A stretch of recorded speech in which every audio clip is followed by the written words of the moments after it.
परमानंद प्राप्ति के लिए अध्यात्म मार्ग है। जब हम अध्यात्म मार्ग में चलते हैं तो इसमें एक गुप्त बात है कि अनंत जन्मों के पापों को भगवान भस्म कर देते हैं, पर जो उन जन्मों से पाप कर्म का फल निकालकर इस शरीर की रचना हुई है वो हमें भोगना पड़ेगा, क्योंकि अब हमारी भक्ति चल रही। शरीर बनने के पहले जो हमारे कर्म थे उनके अनुसार शरीर की पूरे जीवन का फल लिख दिया गया है। इतने समय के बाद ये रोग होगा, इतने समय के बाद हाथ टूटेगा, इतने समय के बाद आंख टूट, हमारे कर्म के अनुसार। और भक्ति अब हम कर रहे हैं तो हमारी भक्ति पीछे के जो कर्म संस्कार जमा है उनको नष्ट कर दिया। आगे जो कर्म संस्कार भक्त हैं इसलिए गंदे होंगे नहीं, अगर भूल चूक से हो भी जाएं तो भगवान उससे क्षमा कर देते हैं। रात न प्रभु चित चूक किए की, करत सुरत सै बार ही की। हृदय से देखते मेरा भक्त क्षमा कर देते।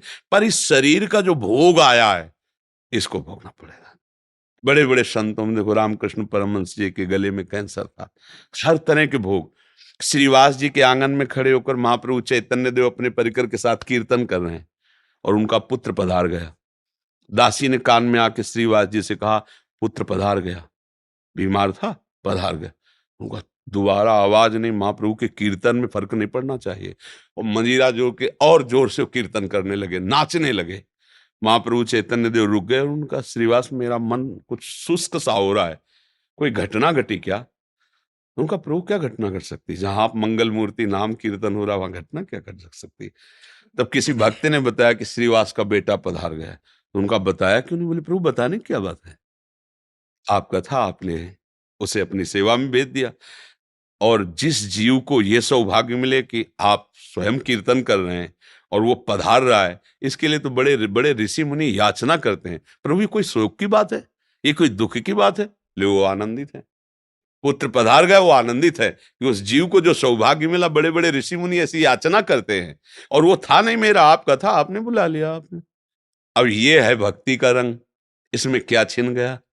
जो जीव जितने समय के लिए आया उतने समय तक रहेगा और चला जाएगा। ये शरीर जितने समय तक के लिए पहले ही निर्धारित हो चुका है, इसके बाद ये चला जाएगा। भैया अगर विवेक से देखोगे तो भगवान की कृपा तुम्हें दिखाई देगी, अविवेक से देखोगे तो लगेगा भगवान के साथ हमने क्या बुरा किया जो उन्होंने हमारा छीन लिया। और भगवान स्पष्ट कह रहे हैं, अवश्य में वो भोक्तव्यम कृतम कर्म शुभाशुभम, भोगना पड़ेगा तुम्हें जो तुम कर्म कर रहे हो। एक उपाय है, ऐसी शरणागति प्राप्त करो कि अहम भी समर्पित हो जाए तो सब भस्म हो जाएगा। अभी उसमें प्रवेश ही नहीं हुआ है, उस शरणागति में तो प्रवेश ही नहीं हुआ। जिसे शुद्ध परमार्थ कहते हैं उसका ककारा भी नहीं आता है, तो वो बात तो बनी नहीं। तो इसलिए बात को अंदर से हटाओ कि भगवान छीन लिए, भगवान कृपा कर रहे हैं, सच्ची मानो। हमारे जितने कर्म है अगर वो हम पर टूट पड़े, हाँ, तो एक श्वास लेने लायक नहीं, हम ऐसे ऐसे कर्म किए हैं। इसलिए भगवान की कृपा मनाओ और भक्ति में आगे बढ़ो। तब तुम जब ऊंचाई पर पहुंचोगे फिर देखोगे कि पीछे की भी बात को तो हर कदम में कृपा दिखाई देगी आपको। ओहो, बचा लिया भगवान ने, कृपा की भगवान ने। अगर हमारे अनुकूल परिवार मिलता, अनुकूल संपत्ति मिलती तो भोगों में फंस जाता, कभी इस आनंद को प्राप्त। कितने कृपालु भगवान, आपने मुझे वो दिया ही नहीं जिसमें फंसा जाता है, मुझे दिया ही नहीं। बड़े कृपालु, आपकी जय। ऐसे मनाते अभी राग है भोगों में, परिवार में, संसार में, तो हमें लगता है कि भगवान बहुत बुरा करने वाले हैं। एक ऐसे हैं कि जो उनकी ज्यादा आरती पूजा करता है उसी की वो धुल देते हैं, उसी को पिटवा देते हैं, उसी को कष्ट। ऐसा नहीं है। वो जो दिखाई आपको दे रहा है वो इसलिए दे रहा है कि अब आखिरी है, अनंत जन्मों का हिसाब इसी जन्म में होके खत्म खेल, अब हमें प्रभु के पास जाना है। ये बात अगर आप देखोगे तो आप रो पड़ोगे कि जिन कर्मों को मैं लाखों जन्म भोगता फिर भी नहीं काट पाता, उनको भगवान ने इसे चुट पुट थोड़ा बारा कष्ट दे के निपटा दिया और अपने पास बुला रहे हैं। बड़े कृपालु भगवान हैं। तो हमें तो कृपा ही कृपा नजर आती भैया। भगवान पर दोष करने का तो हमें कभी समझे में नहीं आया। अगर आता तो हम कह देते हैं, ऐसा कह देते हम, पर हमने आज तक ऐसा नहीं देखा है। जब कभी कहीं कोई हृदय में जलन हुई तो मेरे विचार की कमी हुई, मेरे आचरण की कमी हुई, मेरे भगवान की नहीं। सच्ची कहता हूं, उनका ऐसा प्यार है, उनका ऐसा दुलार है, मतलब करोड़ों प्राण हो तो भी उनके आगे बलिहार है। जहां मैं जला हूं वहां मेरी सोच गलत हुई है, मेरी चेष्टा गलत हुई है, वहां मैं जला हूं। उनकी कृपा में कहीं जलन नहीं है। हमसे गलती हुई है। तब इस बात का मुझे बोध हुआ बाद में कि ये हम गलत चिंतन किए, ये गलत हमारी चेष्टा थी, इसलिए मुझे वो जलन हुई। वो भगवान की तरफ से नहीं, वो क्रिया का फल है। भगवान की तरफ से तो कृपा ही कृपा है, कृपा ही कृपा है। बोलो हमारे ऐसे कोई पुण्य है कि हम वृंदावन आने लायक हैं? सोचो जरा, जिस वृंदावन के लिए बड़े बड़े महापुरुष, जो रज शिव सनकादिक याचत, सो रज शीस चढ़ाऊं, किशोरी तेरे चरणन की रज पाऊं।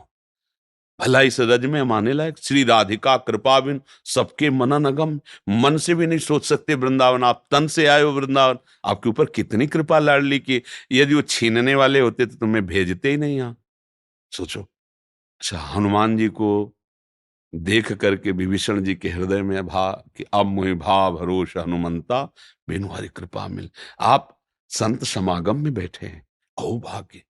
सुत दारा धन लक्ष्मी, पापियों के घर होए, संत समागम हरि कथा, तुलसी दुर्लभ। भगवान ने छीना नहीं, आपको दिया है। दुर्लभ मनुष्य दे, दुर्लभ सत्संग, दुर्लभ भगवान नाम, ये सब दिया है। आप देने पर नजर करो। जो छीनने की बात करे वो विनाशी है, वो अपने समय से नष्ट हो जाएगा, उसे कोई छीनता नहीं है। बर्फी रख दो जो बहुत बढ़िया दिखाई देती, 2-4 दिन में ऐसी फफूंदी और दुर्गंध हो जाए, क्योंकि उसका स्वरूप ही यही है। खाने क्या, देखने लायक नहीं रह जाएगी। देखो, एक समय चिकने चुपड़े बच्चे थे, जवान हुए, झुर्रियां पड़ रही, मरने की दशा आ रही। ये भगवान थोड़ी कर रहे हैं, ये इसका स्वभाव है भैया। फूल है, फल लगा, पका, गिरा, खाया गया, मल बन गया, नहीं खाया गया, सड़ गया। ये यहाँ ये सिस्टम है, परिवर्तनशील, विनाशमय, ये सिस्टम है। इसको दोष नहीं दिया, ये सिस्टम है। हर लोग का अलग अलग सिस्टम है, ये यहाँ का सिस्टम है।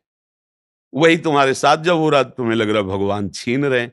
तो यहां कुछ अविनाशी हो तो मुझे बताओ, कुछ अविनाशी, प्रभु ने अविनाशी चीज तुम्हारी छीन ली हो तो हमें बताओ।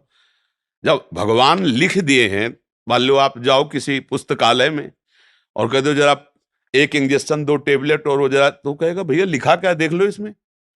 बोले पुस्तकालय, तो बोले आप मांग क्या रहे हो? औषधालय जाइए आप, इसमें भगवान ने लेबिल में लिख दिया है, दुखालयम अशाश्वतम, दुखालय और नाशवान। अब भगवान ने क्या छीना है? भैया इसमें लेबिल लगी हुई, पहले पढ़ो। जहां तुम आए हो इसका नाम मृत्यु लोक है, इसमें दुख ही दुख है, इसमें सब कुछ छूटने वाला है। अब तुम पकड़ के बैठो कि हमारा ना छूटे, तो आज तक कोई ऐसा नहीं रहा कि जिसका पकड़ा हुआ कुछ बचा हो। सब छूट गया है, शरीर भी छूट गया है। क्या मिला? नाम, परम धन राधा नाम। कबीरा सब जग निर्धना, धनवंता नहीं कोई, धनवंता सोई जानिए जाके राम नाम धन, राधा नाम, कृष्ण नाम, श्याम नाम। तो भैया आपको प्रभु ने दिया है, वो दाता है, वो लेने वाले थोड़ी है। भूल से सरकारी संपत्ति पर कब्जा कर लो और जब सरकारी पार्षद आके छुड़ाएं तब आप गाली दो सरकार को, तो भाई देखो तुम्हारी भूल है, माफीनामा तुम्हें लिखना चाहिए। सरकारी जमीन पर कब्जा किए हो और इसके बाद जब छुड़ाने आ रहे हैं तो आप गाली दे रहे हो, तो गलती आपकी हो रही ना। ये सब कुछ सरकारी है, भगवान का है। सेवा के लिए मिली ये गाड़ी बंगला, सेवा के लिए मिली। भगवान की सेवा कर कर, परिवार की सेवा करके अपने ऋण से मुक्त हो जाओ और भगवान को प्राप्त हो। अब मान लिया अपना और चाहते हो कि अविनाशी बना रहते हो, आप कुछ अविनाशी नहीं भैया, सब धोखा ही धोखा है। अगर कोई आप प्रमाण दो कुछ भी अविनाशी हो तो बताओ। भगवान भी अवतार लेते हैं तो समय के साथ अंतर्ध्यान हो जाते हैं। समय के साथ, समय जितना लेके आए उतना ही। जब भगवान नहीं ज्यादा रुके समय के आगे प्रगट अवतार में, तो हम तुम कैसे आशा करें कि भैया जरा हमें संजीवनी मूर्ति चटा देना कि हम थोड़ा नहीं। जितनी आयु है, छठी राव के अंक जो विधना ने लिख दिए, छठी राव के अंक, राई घटे न तिल बढ़े, रहुरे जीव निशंक। यहाँ जो होला है वही होगा। तुम राधा राधा जपो, धर्म से चलो, जो साथ है उनको लेके चलो, जो छूटते जाए जय श्री राधे, आगे बढ़ो। ये महाप्रस्थान लीला है। अगर यहाँ पकड़ के बैठे कि हमारा लड़का, हमारी पत्नी, हमारी संपत्ति, हमारा शरीर, हम विद्वान, हम धनी, तो बाद में रोने के सिवा हाथ कुछ नहीं लगेगा, क्योंकि ये सब तुम्हारा ना था, ना है, न रहेगा। पक्का किसी का लिए ऐसा होगा। शुद्ध बात समझ लोगे ना तो आनंदित हो जाओगे। और नाटकबाजी से इसका हल होना नहीं है। नाटक में नाटक क्या, गंदी नाली के पानी से हाथ धोगे तो पवित्र थोड़ी हो जाएंगे। माया का नाटक चल रहा है। मैं और मोर तोर तय माया, एकमात्र भगवान है, दूसरा कुछ नहीं, माया ही सब कुछ ऐसा दूसरा दिखा रही। भजन करो, माया का नाश होगा तो आप खुद समझ जाओगे कोई नहीं, आप सत्य स्वरूप भगवत स्वरूप हैं। आप कोई मनुष्य नहीं हैं, आप कोई जीव जंतु नहीं है, आप भगवान के अंश अर्थात भगवत स्वरूप हैं आप। बस यही तो भूल गए, और यही याद आ जाए तो अभी मस्त हो जाओगे, अभी आनंद आ जाएगा। कोई था नहीं, कोई है नहीं, कोई रहेगा नहीं। एक ही था, एक ही है, एक ही रहेगा, बात पकड़ लीजिए। दूसरा तुमने जो माना है वो तुम्हारा भ्रम है, इसलिए तुम्हें रोना पड़ेगा। भयभीत विमुखन को संग, जाके संग कुमति मति उपजय, करत भजन में भंग। आदेश है ना, तजो रे मन हरि विमुखन को संग। अगर हमारी कोई वृत्ति गलत है या कोई व्यक्ति गलत है तो हमें उसके संग का त्याग करना है। हर समय हमारा प्रयास ये है कि एक एक श्वास में हम कई कई नाम जप कर सके। प्रयास है, असफलता हो रही तब हम कह रहे हैं जैसी श्री जी की इच्छा, पर प्रयास हमारा जारी रहेगा। भजन हम बहुत अच्छे से करते हैं और बहुत तृप्तिजनक करते हैं, ऐसा आज तक किसी को अनुभव नहीं हुआ। क्योंकि जितने आप भजन में लगोगे उतनी भूख बढ़ जाती है भजन की। बार बार हृदय रहता है कि कब ऐसा होगा हम छक के भजन करेंगे, और पूरा जीवन निकल जाता है, पर ऐसा नहीं लगता कि हमारे द्वारा ऐसा भजन होता है जिससे हम तृप्त हो जाएं। वो भूख बनी ही रहती है, और इतनी बनी रहती है कि फिर रोना आता है कि वो भजन कब होगा। और भजन में है, रात दिन भजन है, फिर भी भजन की भूख है। यही भगवान की कृपा होती है कि इतनी भजन की भूख बढ़ जाती है कि भजन के सिवा उसे कुछ अच्छा नहीं लगता। और जब उससे पूछो कि भजन ठीक हो रहा है तो रो के कहेगा जैसा होना चाहिए वैसा नहीं हो रहा है। ये तो भागवतिक बात हुई। पर वास्तविक यदि हमारा कोई भजन से विलग आचरण है तो हमें फिर उस पे ये नहीं मानना चाहिए कि श्री जी की जैसी इच्छा है। नहीं, हमको उसमें लड़ना पड़ेगा।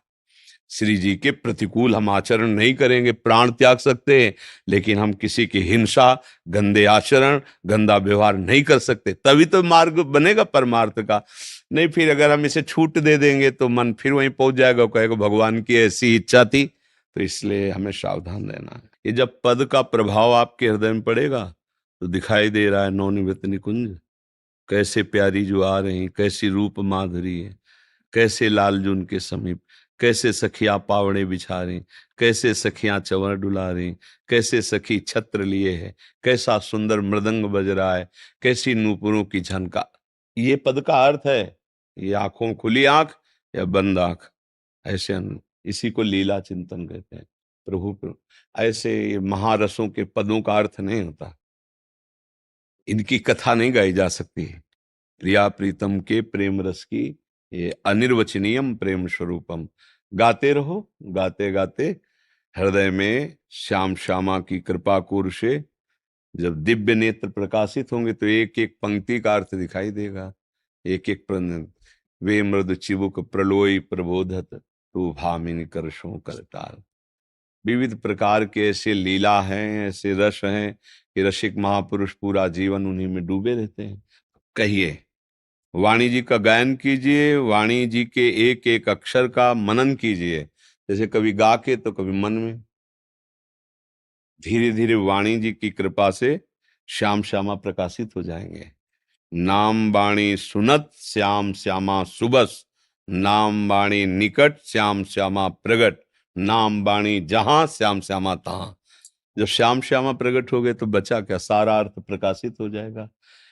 वाणियों जी के अर्थ वाली वाणी नहीं लेनी चाहिए, अर्थ नहीं पढ़ना चाहिए, क्योंकि अर्थ एक साधारण शब्दों में लिखा हुआ है, उसमें महान। अब देखत नौ निकुंज सुन सजनी, लागत है यति चारु, माधविका केतकी लता लय रच्यो मदन आगार। अब ये निकुंज की शोभा पढ़ लिया तो उसमें लिखा केतकी और माधविकी लता ने बड़ा सुंदर निकुंज की शोभा। अब वो जब सुंदर निकुंज की शोभा हमारे आंखों के सामने दर्शाए तब अर्थ समझ में आएगा। निकुंज की शोभा एक पत्ते की कांति के बराबर बैकुंठ नहीं है। वृंदावन दुति पत्र की उपमा को कछुनाई, कोटि कोटि बैकुंठ होते सम कहे न जाए। अब वो देख रहा है उपासक, वृंदावन नवनिवृत्त निकुंज कैसा सजा हुआ। फिर लालजू महाराज अपने कर कमल से सुंदर नवीन नवीन कोमल कोपले लेकर पुष्प लेकर सैया की रचना करें। बहुविध रंग मृदुल किसलय दल, निर्मित पिय सखी सेज। और उसी सेज पर प्यारे जो विराजमान होकर रसमयी रसमयी बातें कर रहे हैं, खेल कर रहे, सखियां झरो खुद से देख रही, कुछ सखियां पंखा चलाकर, व्यजन चलाकर वायु कर रहे। ये जो शोभा, तो निर्खत नित्य विहार, पुलकित तन रोमावली, आनंद नयन सुधार। यह जो अब अर्थ आया समझ में, आंखों से अश्रुओं की धारा, रोम रोम जैसे सर्दी में नहीं कांप पड़ता, ऐसे प्रेम का प्रादुर्भाव होने पर प्रगटित प्रेम प्रकाश